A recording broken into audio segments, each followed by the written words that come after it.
Hello everyone, and welcome back. On today's episode, I'm going to be doing a mini remodel of my van. For those of you guys who don't know, or maybe you're new here, this is my 2006 Dodge Sprinter van. I bought it in 2021, fully converted by the previous owner. I don't live in this full time, but I've taken it on multiple cross-country road trips over the past few years, and I plan to take it on a lot more. My plan actually was to bring my van to Florida the last 3 months that I was there, but unfortunately the day before I was gonna leave for Florida, my heater hose broke in my van. Of course, I didn't know that at the time, and I was really upset, and I was thinking that it was a head gasket or something crazy because antifreeze was dumping out of my front. I did not have enough time to get it fixed before I left. Anybody who's owned a Dodge Sprinter or a Sprinter van in general knows that it can be hard to find shops that will actually work on these rigs. After a lot of calls around, I found Lewitt Automotive here in Conway. Mr. Lance at Lewitt Automotive took care of my car, all of his guys at that shop. I highly recommend them if you're in Conway. And I just want to say a big thank you to Lance, Lewitt Automotive, and all the guys at that shop for getting my van fixed while I was away in Florida. So I was able to get everything fixed, thank the Lord, and we're back in business, baby. I am gonna get to the full remodel soon, but first, I needed to fix some things that really needed fixing. First things first, I had a few leaks in my van. You can see my lovely watercolors here that there was a leak in the front here. So on my roof, I have a max air fan here.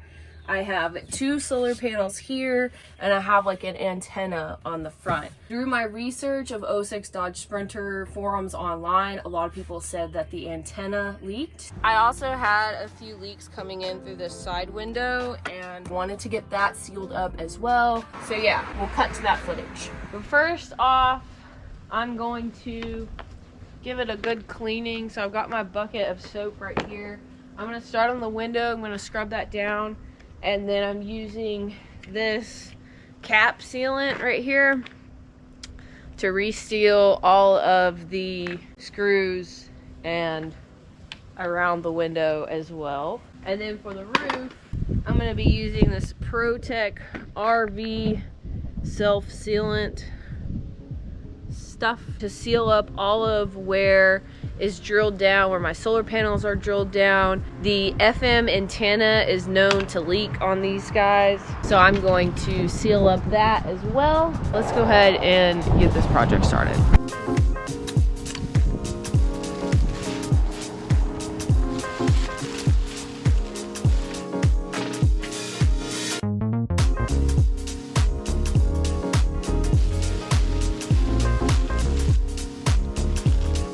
Like I need to put a screw in here, but this is what I'm going to seal up.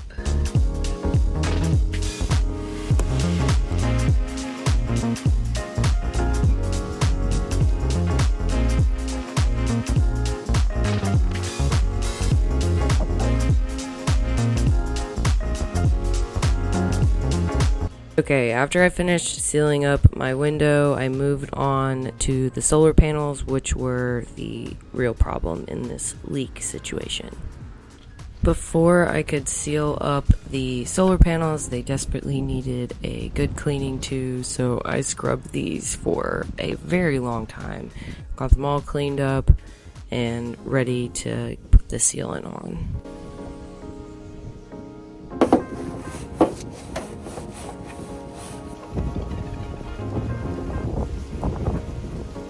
After about an hour later of scrubbing and letting them dry, it was finally time to put the sealer on. Let's get this done. Clean these off really well and scrub as best as I could.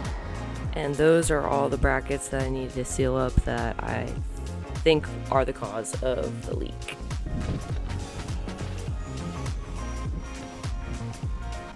It was actually really cold this day, so the stuff was not working very well, but I was able to get the hang of it and get it put on, but it was not pretty by any means. And while I was up there, I made sure to give the roof and the solar panels a nice good cleaning as well.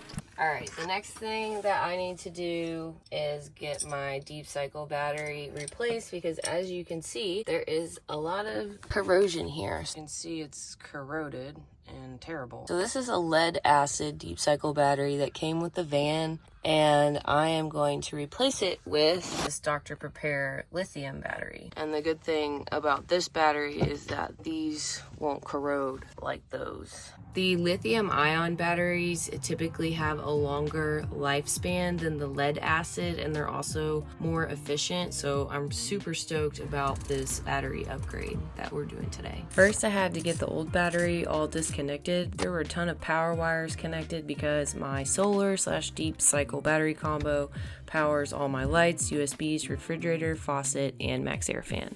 One thing I really appreciate about the Dr. Prepare battery is that it weighs significantly less than this old lead acid battery. This thing's probably 60 or 70 pounds.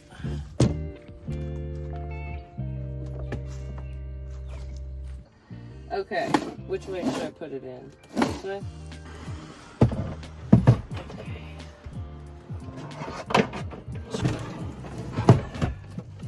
I even have space for another one if I wanted to double my power output. You can actually connect up to 4 of these batteries, giving you 400 amp hours or 48 volts worth of power. This one has 100 amp hours of power, so for as much as I'm using the van now, this is probably going to suffice, but I'll probably will get another one once I start traveling more.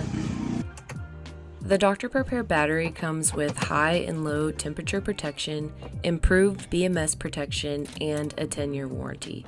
It also has a built-in LED screen where you can monitor your power capacity. Battery is successfully connected. So after a new battery, a new heater hose, sealing the window and the solar panel, which I'm happy to report fixed the leak in the front, I was finally ready to get started with the mini remodel.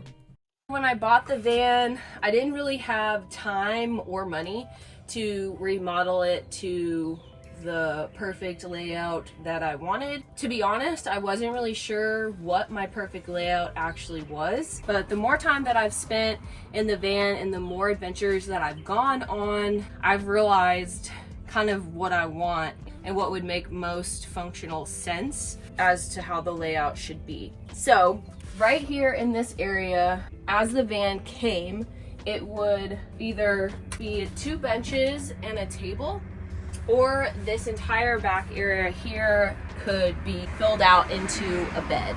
As far as the benches and the table, I never did that. I think I put it that way like one time, but I never really used the 2 benches and the table, so it'd either be just kind of like up, really.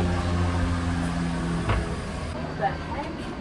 Every time I try to film a video out here, but most of the time it would just stay a gigantic bed. And this is more than half of my van. My van is 140-inch wheelbase, so it would make it feel really small in here. There wasn't a lot of room to move around. You're either in the bed or like standing in this 3-foot area where you guys are standing right now. I do like having the full bed when I have guests over. You can fit 4, even 5 people really comfortably back here. And I've had nights where a bunch of my friends will come and we watch a movie on the back doors with my projector screen, and it's a lot of fun. So I didn't want to completely take away that option if I did ever want to put my bed back in this big layout, but I did want to make it more functional for myself when I'm going on solo van trips. Okay, so the plan is essentially to build a permanent bed here in the back of my van, and instead of sleeping vertically, I'll sleep horizontally this way. The only thing that is not the best about sleeping this way is I think from here to here is 5'8" or 5'9". I'm 5'7", and when you sleep, you know, obviously you're not sleeping with your heel extended. So if your foot's like kind of pointing out, you have to add like 2, 3, maybe 4 inches to your height. So that puts me at like 5'10", 5'11". So I'll either have to just like sleep in the fetal position, which I do a lot anyway, or just sleep like kind of crossways. I want the bed to be kind of like a little less than half. I don't need much space for myself. So it's probably gonna end up being about the width of a full-size bed. And then that will give me space to have 2 benches for just sitting. These benches also double as storage. It was really hard to get into this storage.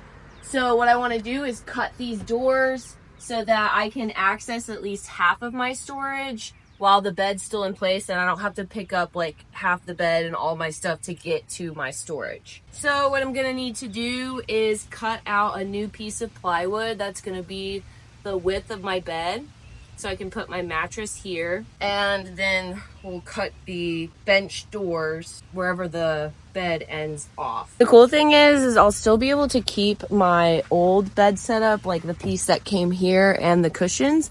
And so if I ever want to put it back to the big bed and I have other people that's gonna van camp with me, I have that option. Also, this video is filmed over a bunch of different days. This project has just been happening as I have time to make it happen, but we're gonna get it done. So let's get started. All right, first thing we did was enlist the help of my father, and then we got to cutting the piece of plywood that's gonna go under my new bed.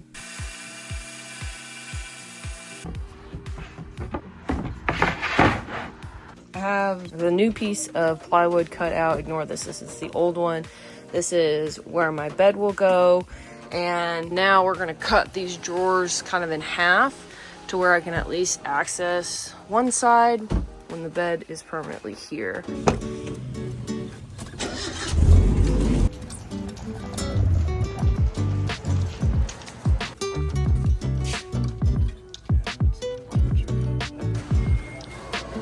Just got back from Lowe's. We got some extra hinges to attach either side.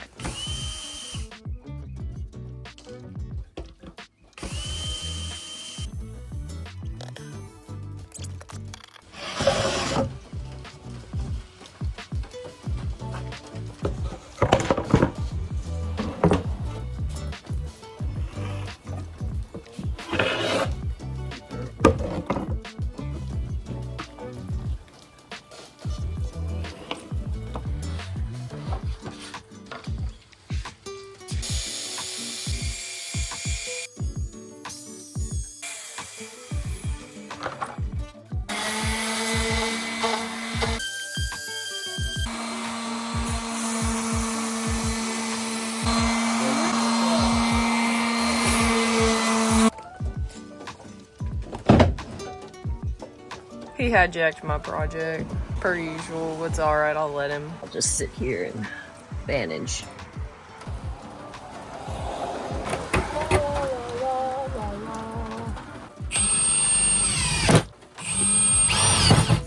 Oh! I'm not Bobette the Builder yet, but I'm working on becoming Bobette the Builder.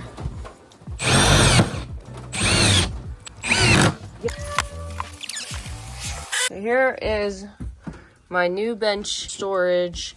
This is gonna be under my bed. I can still access, like, you see how much storage is in here? While my bed is here permanently, I can also get into this side and just have things that I grab often here. Here's all my fishing rods. I really need to go fishing soon.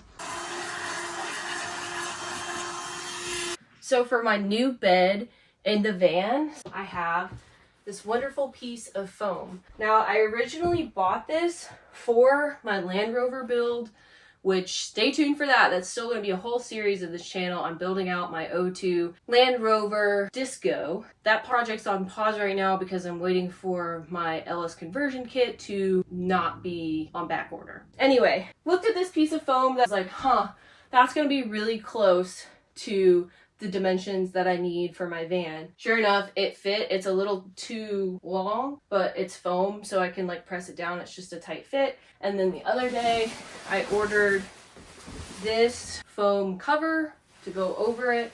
So I'm about to put this in that and then maybe take it out to the van.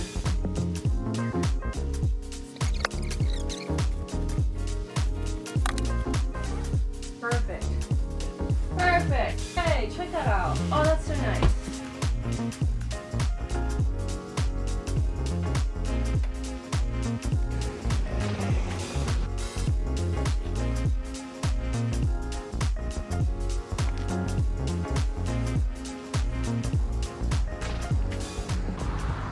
So as you can see, the mattress is a little bit too big, but so you could just smush it down like that and it works. Oh, perfect. Perfect fit. It's kind of ugly, but it doesn't matter because I'm gonna buy a cushion. This is gonna be like seating. This is all needs to be repainted. Got the nice access to the drawer. Side as well. Oh my gosh. This is so nice. I'm excited. All right, y'all. Here's the finished product. I still have so much to do. I want to repaint everything. I need to get cushions. I bought this one. It's just like an outdoor cushion, but it's obviously not wide enough. So I think I'm gonna have to do some custom cushions, but I'm glad that I got this part done and the bed and everything. The van is always a work in progress. I try to get as much done on it as I can when I'm not home very much, but I'm really excited about my new little setup. Maybe the next video will be me kind of like redecorating in here, but we're running out of time on this episode. Thank you guys so much for watching today. I hope you enjoyed, and stay tuned for part 2, 3, 4, the ever evolving project of my van. I'll see you guys on the next one. Bye.